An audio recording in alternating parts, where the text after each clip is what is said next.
Hello everyone, and thanks for tuning in to my latest video. I really appreciate you watching all these videos, but I wonder if you appreciate the amount of time and effort and work that goes into these fragrance reviews. Here's a few clips of me at work testing out these fragrances extensively so I can give you good feedback on how they actually perform. Okay, 2 arms lengths, good. Take a pace back now. Can you smell me now? No? Right. Take half a pace forward. Can you smell me now? 2.5 arms lengths, okay. Right, timing. Right, longevity. Let's try it. Longevity, here we go. Can you smell me now? That's 1 hour. Can you smell me now? 2 hours. Can you smell me now? 2 hours 30 minutes, okay. Getting fainter, okay. Can you smell me now? Okay, 2 hours 35. Can you smell me now? Can you smell me now? Can you smell me now? Now? Now? Just about? Now. Right. 2 hours 35 minutes, 27 seconds. Longevity.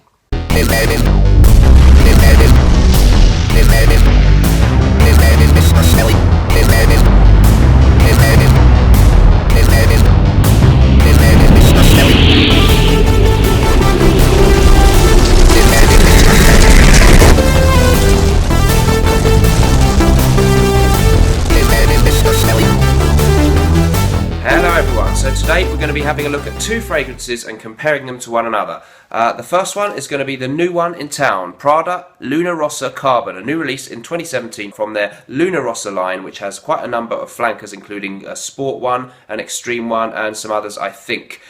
So let's see how this one compares to the one that a lot of people are saying it smells very similar to, which is Dior Sauvage. So Sauvage came out in 2015, it's been a huge seller, very popular with a lot of people, has a very fresh feel, a soapy metallic kind of vibe, quite masculine, quite sexy, a little bit generic for some fragrance enthusiasts. So I'm going to put some on each hand and some on strips and see how they go. So here's the Sauvage.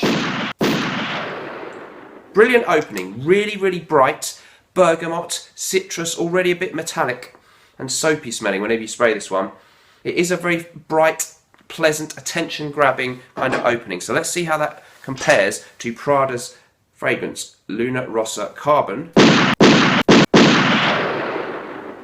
There's a lot of similarity. They're both very bright and citrusy. And there's that kind of ambroxan accord in there, that slightly metallic form of citrus soapiness that seems to come with that ingredient, ambroxan being a synthetic form of ambergris. Prada themselves are describing this one as saying that Carbon Luna Rossa is as strong as the darkest rock, hinting at that carbon or coal kind of feel. With the freshness of air, it brings together steam-distilled botanicals and synthetics in a mineral-forward mix, metallic notes of lavender, green citrus, of Vert de Bergamot from Italy, radiant wood of patchouli, and dry amber of ambroxan. So that's the description. A lot of similar notes. I think we've got the same thing there with the amber, bergamot, lavender in both these 2 fragrances. My first impression, awfully similar but clearly recognisable as different from one another. The Dior Sauvage, more bright, more sharp, a little bit more metallic. This one, still very fresh, but a little less sharp, less obviously citrusy, more of the lavender, more sweetness in the opening. Couldn't say which I preferred at this point. Probably the more attention-grabbing one is going to be the Sauvage, because it really grabs you by the nostrils with that piercing, metallic, citrusy, soapy feel. But this one, I'm also quite attracted to what I'm smelling on my hand here as well with the Carbon Luna Rossa. So let's see how that goes on. I'm going to come back for the mid and the dry down, but I'm going to spray them on paper too. So let's put some Sauvage on paper. Yeah, same description. I'm going to give that one really on paper as skin, but as the dry down develops, I like to have neutral testing ground. So I'll put some Carbon Luna Rossa on paper over here too. And then we'll come back to you in an hour or so.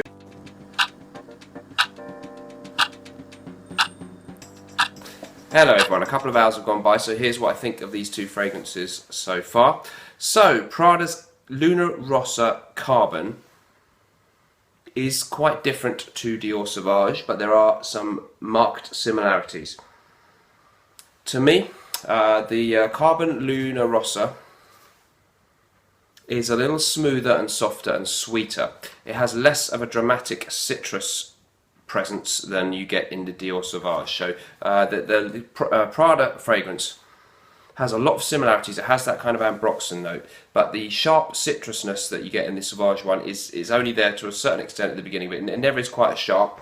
And it's more well balanced in a way, actually. It's a little bit less screechy, a little bit less metallic, although it does still have that ambroxan feel. And there's a kind of sweetness coming from herbal notes and I guess the lavender in there.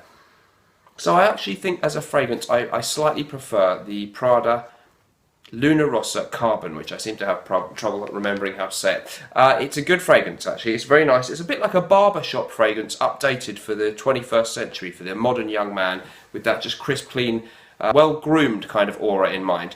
This would be a great work scent. I actually think Dior Sauvage is not an ideal work scent because it's a bit too noticeable. It performs really well, and that can be a disadvantage. I notice other people wearing this one around me in the daytime often, and it's a little bit much and can make maybe just potentially a slightly annoying or all too familiar smell for people these days. So I think this could be a good way to change it up with this one if you do like some things about Dior Sauvage. This Prada fragrance has got a lot of good things going for it. It's a little bit more sophisticated to me, just a little bit more grown up and a little bit more refined. On the other hand, if you want refinement, if you want grown up fragrances, if you want barbershop, if you want fresh scent that's not as screechy as Dior Sauvage, there are so many other options that are nothing like Dior Sauvage. What's the point in going for this one? I guess that's the question, isn't it? So you could definitely try this one out if you like a lot of things about Sauvage or you're just intrigued by this one in and of itself. Well worth trying out, but there are an awful lot of other fragrances in the fresh, soapy, citrusy line that you might prefer to this one. So it's quite good. And mark-wise, I'll probably give it a good 7.5 overall for that one. But Dior Sauvage, I've always given this a 7 in the past, and I'm going to stick to that, because I do find the smell a little bit annoying after a while.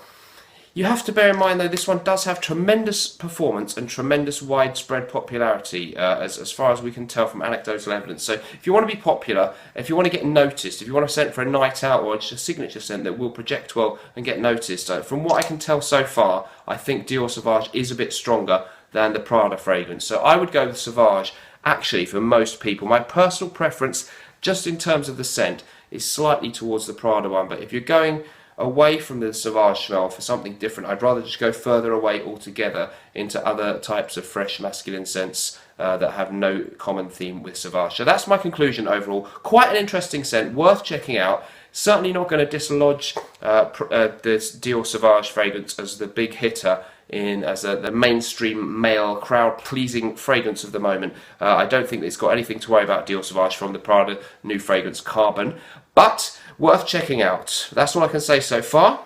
So that's my final word for the moment. Remember, whatever you're doing in life, let's project, and I'll see you next time. Bye-bye.